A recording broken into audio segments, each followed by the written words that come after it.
2025 में 41 ऐसे PDD employees हैं जो अपनी जान गंवा बैठे हैं, जिसमें से 20 रेगुलर एम्प्लॉयज़ थे पीडीडी के और 21 ऐसे थे जो डेली वेजर्स थे।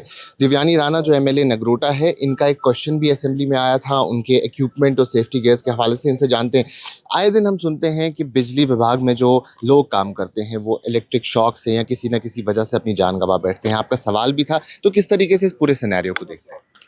देखिए, हम जब अपने घर में बैठते हैं, हम जब अपना बल्ब ऑन करते हैं या अपना कंप्यूटर पे बैठते हैं, मोबाइल चार्ज करते हैं या घर का कोई खाना बनाते हैं, हम ये नहीं सोचते कि उस बिजली को हमारे तक पहुंचाने में किन किन लोगों का हाथ है। और बड़ी कठिन परिस्थितियों में हमारे बिजली विभाग के जो कर्मचारी हैं वो काम करते हैं। हमने स्वयं देखा है, जब बेमौसम इतनी बारिश हुई, अगस्त के महीने में बाढ़ वाली परिस्थितियां बनी, तब भी बिजली विभाग के कर्मचारी जो थे सुबह शाम दिन रात एक कर ज़मीनी तौर पर उतरे थे, पावर लाइंस रिस्टोर कर रहे थे।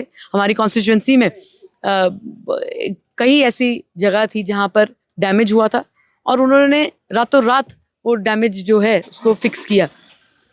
तो हमारा एक बहुत बड़ा, मैं तो कहूँगी, कर्ज है इन लोगों पे जो अपना घर बार छोड़कर सुबह शाम हमारी मदद करते हैं। और अगर हम उनको basic safety equipment, basic safety protocols नहीं दे पा रहे हैं, तो वो हमारी कमी है, हमारी एक एडमिनिस्ट्रेटिव लैप्स है।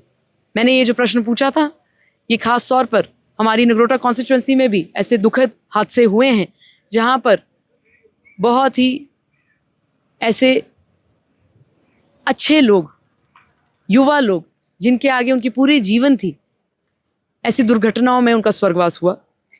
और मैंने स्वयं देखा है कि जब इनके घरों में ब्रेड विनर जो है नहीं रहते, तो परिवार का क्या परिस्थितियां हो जाती हैं।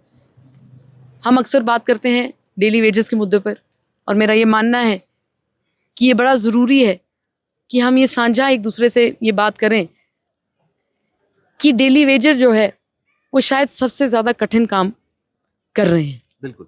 तो इसमें एक चीज़ आपसे पूछना चाहूँगा, क्योंकि जो जवाब मिला था सरकार की तरफ से उसमें उन्होंने बताया था कि कितना इक्विपमेंट हमने इन्हें प्रोवाइड किया है। कॉम्पनसेशन की बात की गई थी, उसमें ये भी बताया गया था कि कॉम्पनसेशन अभी प्रोसेस में है। लेकिन एक इंपॉर्टेंट चीज़ है, क्योंकि आपने डेली वेजेस का जिक्र किया, जो परमानेंट मुलाजिम है वो SRO 43 के तहत तो नौकरी उनके घर में किसी न किसी को मिल जाती है, लेकिन डेली वेजेस का जो ये प्रोसेस है ये 2015 से बंद किया गया है, प्रोहिबिट किया गया है। यही मैं आपको साझा कर रही थी कि जो डेली वेजर है सबसे कठिन परिस्थितियों में सबसे कठिन कार्य वो करते हैं। और मेरा ये मानना है कि हमारा फ़र्ज़ बनता है कलेक्टिवली कि डेली वेजर्स की जो समस्याएं हैं उनका समाधान करें और एक ह्यूमैनिटेरियन व्यू लें, क्योंकि जो परिवार रह जाते हैं उनकी जिम्मेवारी भी हमारी है। अगर घर से कोई अपना परिवार वाला भेजता है काम करने के लिए, वो उसी उम्मीद में करता है कि वो वापस घर सुरक्षित तरीके से आएंगे, तो ना सिर्फ हमें उनको, मैं तो कहूँ कि ये नौबत भी नहीं आनी चाहिए कि हमें किसी को SRO देना पड़े। On the job fatalities must be curtailed, and on the job fatalities अगर हो रही हैं, we must see if there is any administrative lapse, क्या कोई ऐसी चीज़ हमसे कमी पेशी रह गई है सरकार के माध्यम से।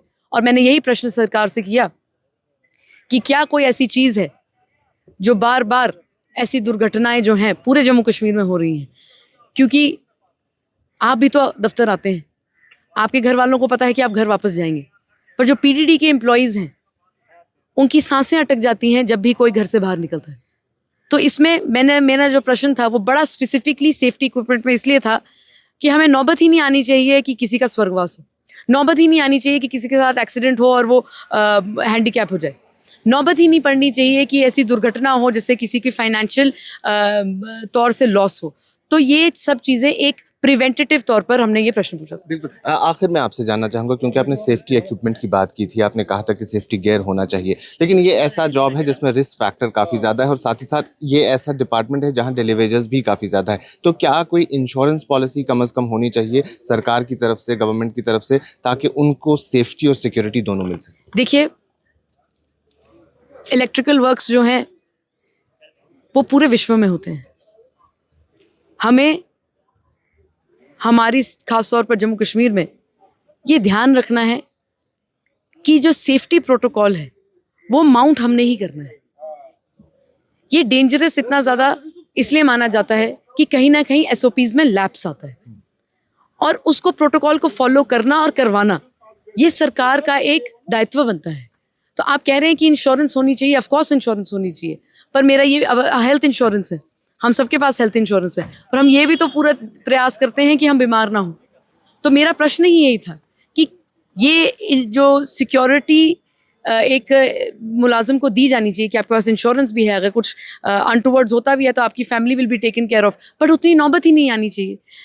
आप जब इलेक्ट्रिसिटी के ऊपर काम कर रहे हैं उसका एसओपी फॉलो करिए, पीछे से ग्रिड से बिजली बंद करिए, समाज में भी कम्युनिकेट करिए कि अगर आपकी बिजली बंद है तो इसलिए है क्योंकि मरम्मत हो रही है, and then adequately provide first, adequately staff.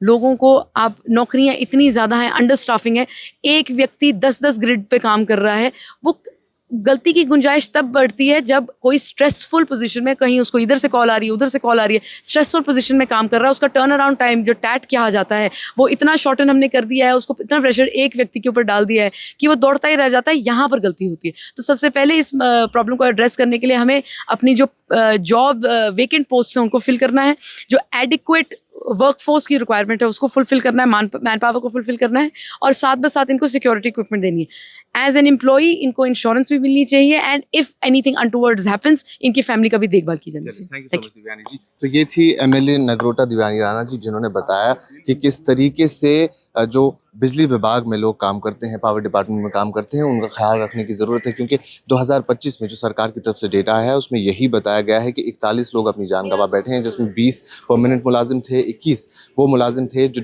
बतौर डेली वेजर वहाँ काम करते हैं। तो इंश्योरेंस पॉलिसी होनी चाहिए, सबसे पहले सेफ्टी इक्विपमेंट बराबर उनके पास होने चाहिए ताकि कोई अनटूवर्ड इंसिडेंट ना हो, और अगर ऐसा कुछ होता भी है तो इंश्योरेंस पॉलिसी और उसके बाद जॉब सिक्योरिटी भी मिलनी चाहिए। अभी के लिए इतना ही, बाकी तमाम मजीद मालूमात के लिए बने रहें कश्मीर लाइव के साथ।